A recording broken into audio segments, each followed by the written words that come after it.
Hello, this is Uday.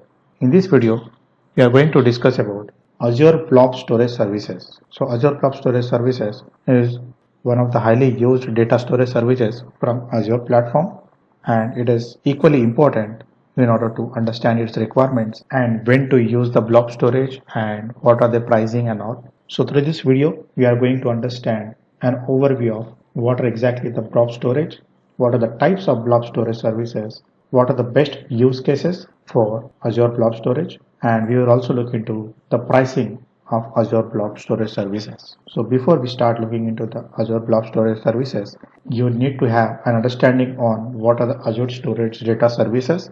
If you are new to this channel, I would recommend you to please watch a separate video that we have created on Azure data storage types. Coming back to the video, let's start by looking at the introduction of what Azure Blob Storage are.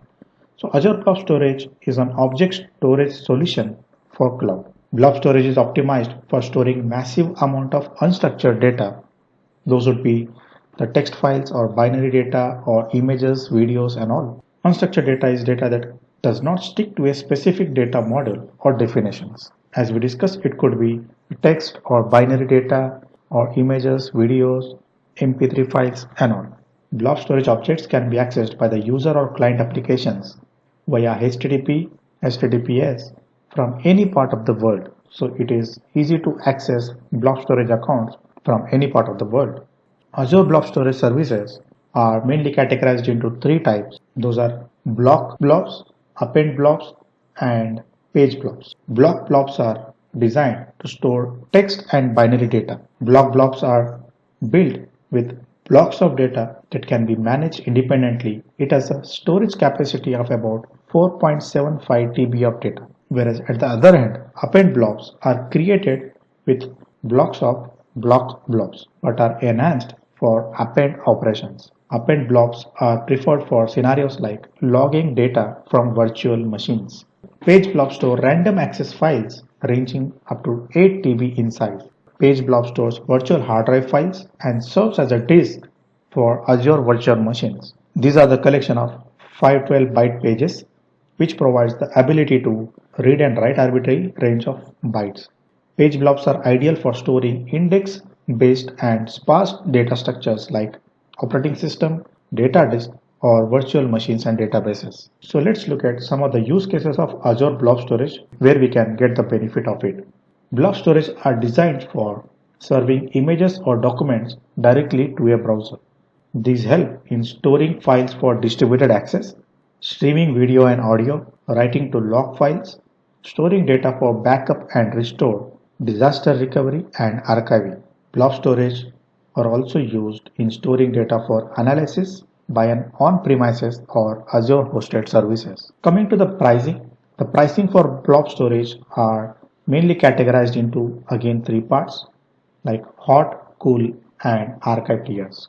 So Azure Storage offers various access tiers which allow storing the blob objects data in a very cost-effective manner based on the requirement of applications. Looking at the hot access tiers, the storage access cost for hot access tier is comparatively higher than the cost of cool and archive tiers, but access cost of hot access tiers is very low. If you have data that is in active use or predicted to be accessed too often in detail, the data that is read from and written too often, then you can opt for hot access tiers.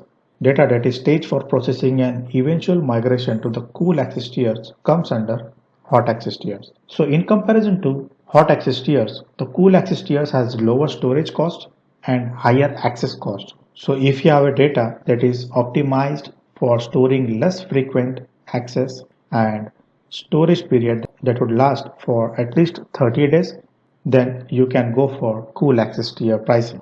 Older media content that is not viewed regularly anymore but is expected to be easily available when accessed.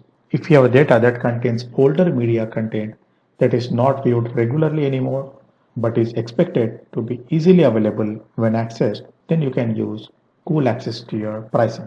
Looking at archive access tiers, the storage cost of archive access is low, but the data retrieval cost is high when compared to hot and cool tiers. The data must sustain in archive tier for at least 180 days are subjected to an early deletion charge. Data that is long-term backup, secondary backup and archival datasets, and you need to maintain such data, then you can go for opting archive access tier pricing. So this is all about the basics of Azure Blob Storage Data Services. I hope the video is helpful to you. If you like the video, please hit the like button, and if you are new to the channel, please subscribe to the channel. Thank you.